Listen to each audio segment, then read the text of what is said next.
আসসালামু আলাইকুম দর্শক, আমন্ত্রণ জানাচ্ছি beyond border sports present the out dialogue powered by rabbit hole BD. শীতের এই কনকনে ঠান্ডায় বিপিএল এর ম্যাচগুলো ঠান্ডা হয়ে যাচ্ছে এবং সেই ঠান্ডা ম্যাচ নিয়ে আলোচনা করার জন্য স্টুডিওতে উপস্থিত আছেন certified performance analyst Ahmed Rezon Pratik ভাই।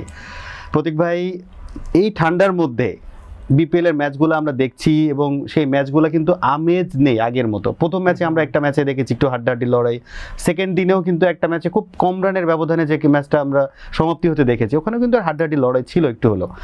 এরপরে আস্তে ধীরে কিন্তু সেই বিপিএল এর আমেজটা কমে যাচ্ছে। এটা কি শীতের কারণে সবাই ঠান্ডা হয়ে যাচ্ছে, নাকি আসলে পারফরমেন্সেরও ঘাটতি দেখছেন আপনি? সব দর্শককে শীতের শুভেচ্ছা বলতে পারি। শীত আপনারা উপভোগ করুন, ঘোরাঘুরি করুন, পিঠা খান, এনজয় করুন, পাশাপাশি বিপিএল দেখুন। আচ্ছা, এখন যে বিষয়টা যে দেখুন, প্রথম দিনে বা প্রথম দুটো দিনে যে খেলাগুলো হয়েছে, এটা আপনি বলতে পারেন মোরলেস স্কোয়াডগুলোর মধ্যে একটা ইকুইটি কাজ করছিল।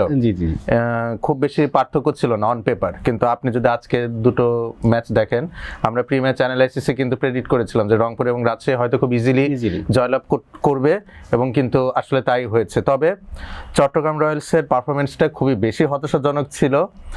ম্যাচটা দেখে এমন মনে হয়েছে যে এই ম্যাচ না হলেই ভালো হতো, এমন একটা অবস্থা।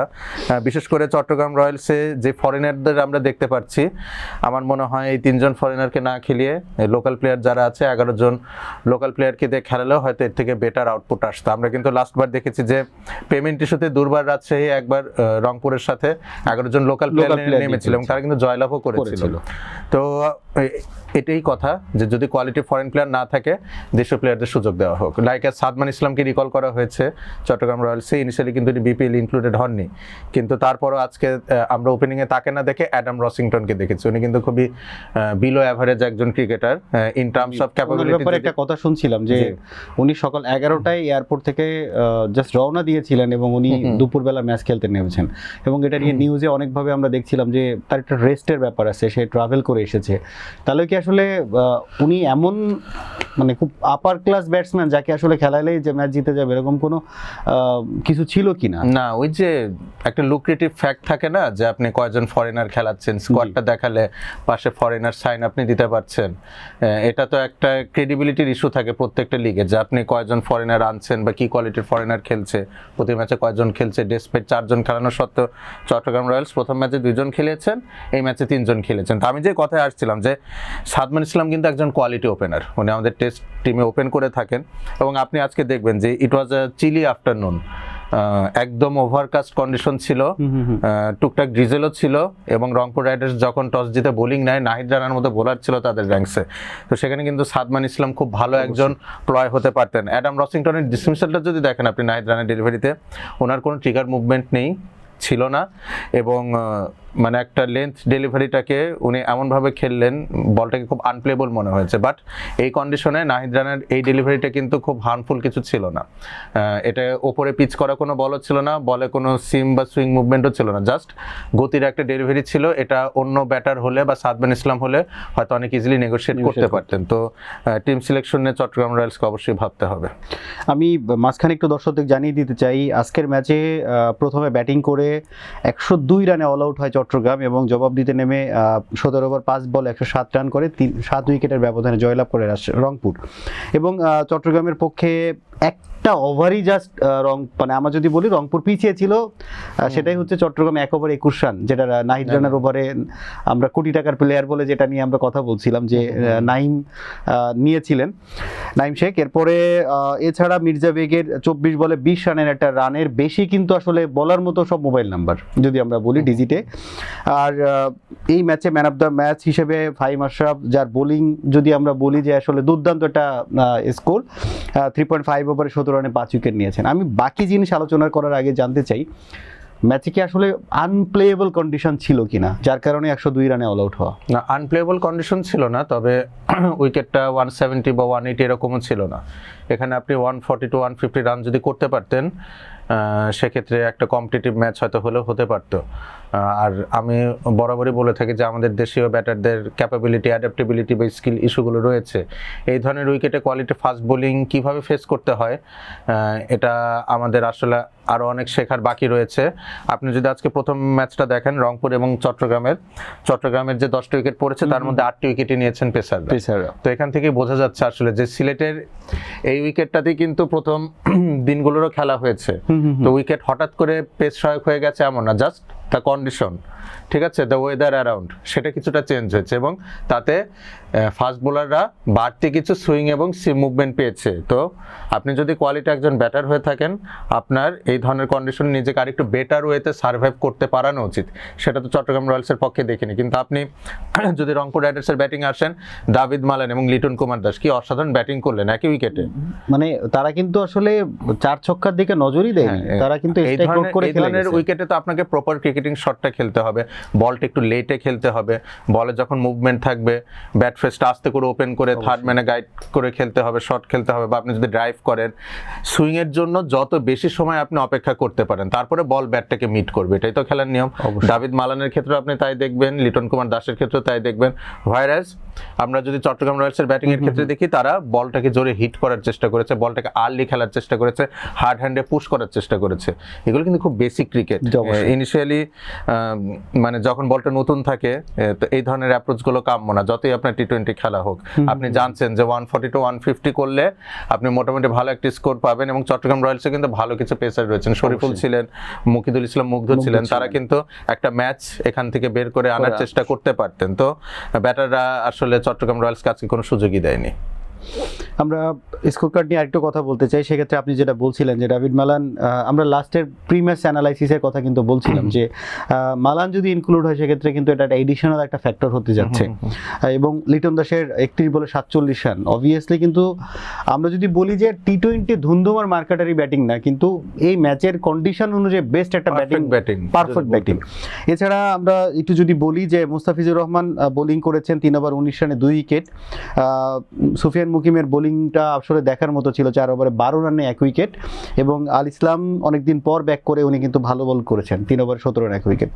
ওভারঅল যদি পারফরমেন্সের ক্ষেত্রে বলতে চাই, আমার কাছে একটা কোশ্চেন ছিল, মুকিদুল ইসলাম মুগ্ধ 2 ওভার 5 রান দিয়ে 2 উইকেট, মানে ওভারঅল কেন তাকে 4টা ওভার করানো হয়নি আমি জানি না। এটা আমারও প্রশ্ন। মাহমুদুল হাসান জয়কে 2 ওভার বোলিং করানো হয়েছে, উনি 30 রান দিয়েছেন। হয়তো এমন হয়েছে যে চট্টগ্রাম রয়্যালস সাথে ভেবেই নিয়েছে ম্যাচটা তারা জিততে পারবে না।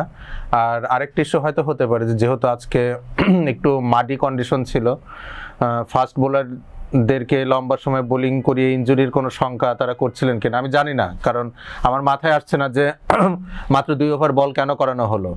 এই দুটো ফ্যাক্টই হতে পারে। এক হচ্ছে ইট ওয়াজ টেকেন ফর গ্রান্টেড, আগে থেকে চট্টগ্রাম রয়্যালস ধরে নিয়েছিল যে ম্যাচে ফেরার আমাদের কোনো উপায় নেই, কারণ মুগ্ধ তো স্ট্রাইক বোলার।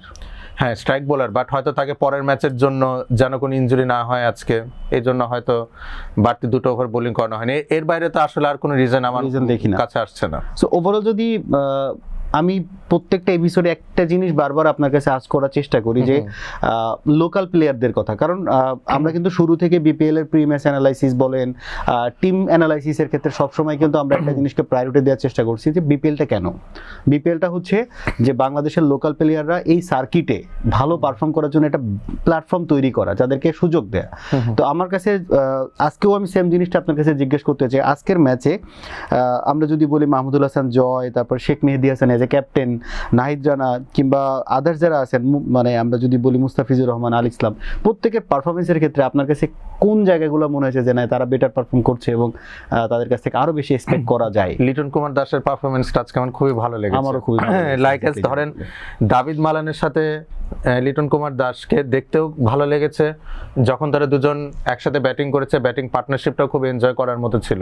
দেখেন ওই মানে সৎসঙ্গে স্বর্গবাস, আমরা একটা কথা বলি, দেখ দাভিদ মালানের সাথে লিটন কুমার দাস যখন ব্যাট করছেন, লিটন কুমার দাসকে কিন্তু আজকে খুব অন্যরকম একজন ব্যাটার মনে হয়েছে। জি, সেটা কিন্তু আমরা যখন তানজিদ হাসান তামিম বা পারভেজ হোসেন ইমনের সাথে খেলাই, লিটনকে কিন্তু ওইভাবে আমাদের চোখে পড়ে না। তো আমি প্রি ম্যাচ অ্যানালাইসিসে বলছিলাম রংপুর চট্টগ্রামে যে লিটন কুমার দাস রংপুর রাইডার্সের ব্যাটিং এর ক্ষেত্রে কি ফ্যাক্টর হতে যাচ্ছেন পুরো সিজন জুড়ে, এবং এই ওপেনিং পার্টনারশিপটা আমার মনে হয় প্রত্যেকটা দলকেই খুব ভোগাবে, কজ তারা শুধু দ্রুত গতিতে রান যে তুলতে পারেন তা না, this two are proper test batters also. So যে কোনো চ্যালেঞ্জিং কন্ডিশনেও এই দুজনের উইকেটটা নেওয়া খুব চ্যালেঞ্জিং হবে। তো আমার মনে হয় লিটন কুমার দাস এবং দাভিদ মালান রংপুর রাইডার্সকে এবার শিরোপা যদি তারা জিততে পারে এক্ষেত্রে অনেক বড় অবদান রাখবেন। আমরা একবারই শেষ পর্যায়ে আপনার কাছে জানতে চাই, দুই দলের আগামী যে ম্যাচগুলো আছে সেই ম্যাচগুলোতে আমি যদি বলি যে 17.5 ওভারে কিন্তু 107 রান করে, যদি বলি রংপুর, তারা আসলে তাদের টার্গেট ছোট বলে তারা খুব কিন্তু আস্তে ধীরেই রানটাকে চেস করার ট্রাই করেছে। তারপরে যদি জানতে চাই চট্টগ্রাম এবং রংপুরের এই দুই দলের ক্ষেত্রে আপনার সাজেশন কি হতে পারে? তাহিদ হৃদয়ের জন্য ওয়েক আপ কল আজকের ম্যাচটা ছিল। তার যেই উইক জোনটা ফাস্ট বোলিং এ around 5 to 6 stump rising delivery, ওটা কিন্তু উনি আজকে কাট করতে গিয়ে ধরা খেয়েছেন। তো তাহিদ হৃদয়কে এই জায়গায় কাজ করতে হবে, কারণ তার ঘাড়ে নিঃশ্বাস ফেলছেন পারভেজ হোসেন ইমন এবং সাব্বির রহমান। জানি না টিম ম্যানেজমেন্ট কিভাবে ভাবছে, বাট যদি প্রপার ওয়েতে চিন্তা করা হয় তাহলে তাহিদ হৃদয়ের জন্য এই দুইজন আসলে চ্যালেঞ্জ হিসাবে এবার পুরোটা বিপিএল এ থাকবে। এবং Rangpur Riders is a quality side, আপনাকে সুযোগ পেলে এটা কাজে লাগাতে হবে, লুফে নিতে হবে। যদি এরকম প্রথম 3-4টা ম্যাচ আপনি সুযোগ কাজে লাগাতে না পারেন, হু নোস পুরো টুর্নামেন্ট হয়তো আপনাকে সাইড লাইনেও বসে থাকতে হতে পারে। কারণ রংপুর রাইডার্সের যে টিমটা, এখানে কোয়ালিটি প্লেয়ারের অভাব নেই এবং প্রত্যেকটা প্লেয়ারের এগেইনস্টে ব্যাকআপ প্লেয়ার রয়েছে। তো তাহিদ হৃদয়ের জন্য আমার মনে হয় একটু সতর্ক হওয়ার সময় এসেছে। চট্টগ্রাম রয়্যালসের ক্ষেত্রে যদি আমরা আসি, শেখ মেহেদী তাদের পুরোটা সিজনে একজন কি পারফর্মার হতে যাচ্ছেন, আজকে হয়তো ভাবে পারফর্ম করতে পারেননি, সামনের দিনগুলোতে আসবে। কিন্তু আমি একটা জায়গা আশা করছিলাম যে আবু হায়দার রনি লাস্ট কিছু সময় তো ওনার আসলে ব্যাটিং এর আমরা প্রশংসা করছিলাম, আজকে কিন্তু একটা সুযোগ ছিল নিজেকে প্রমাণ করার। হয়তোবা খুব বড় স্কোর না হতো, কিন্তু চট্টগ্রাম রয়্যালসকে একটা সম্মানজনক স্কোরের দিকে যদি উনি নিয়ে যেতে পারতেন, টেইল এন্ডে যে ব্যাটাররা ছিলেন তাদেরকে গাইড করে যদি অ্যারাউন্ড 130 to 140 এরকম একটা স্কোর যদি উনি দাঁড় করাতে পারতেন, তাহলে কিন্তু ওনার নিজের ক্ষেত্রেও কিছুটা ফায়দা হতো। যেমন নোয়াখালীর বিরুদ্ধে যে ম্যাচটা ছিল, সেখানে কিন্তু আবু হায়দার রনির স্পেলটার জন্যই কিন্তু চট্টগ্রাম রয়্যালস ম্যাচে ফেরত আসে। পরাজয়ের ব্যবধান হয়তো 65 রান মনে হচ্ছে, বাট ওই মুহূর্তে যদি মাস সাদাকাতকে আবু হায়দার রনি তার বুদ্ধিদীপ্ত বোলিং এর মাধ্যমে আউট না করতেন, তাহলে ম্যাচের ফলাফল কিন্তু অন্যরকম হতে পারতো। সো আজকে তার ব্যাট হাতে সুযোগ ছিল, কাজে লাগাতে পারেননি। তবে বোথ সাইডটাকে শো করা কি, হ্যাঁ, তবে চট্টগ্রাম রয়্যালসের যে স্কোয়াড, তাতে আবু হায়দার রনির সামনে আমি আশা করছি সামনে আবারও সুযোগ আসবে এবং আই বিলিভ যে উনি সুযোগটাকে কাজে লাগাতে পারবেন। ধন্যবাদ দর্শক, আমরা এখানেই শেষ করছি আজকের ম্যাচ অ্যানালাইসিস এবং আগামী ম্যাচ অ্যানালাইসিস দেখার আমন্ত্রণ জানিয়ে খোদা হাফেজ, ভালো থাকবেন, সুস্থ থাকবেন।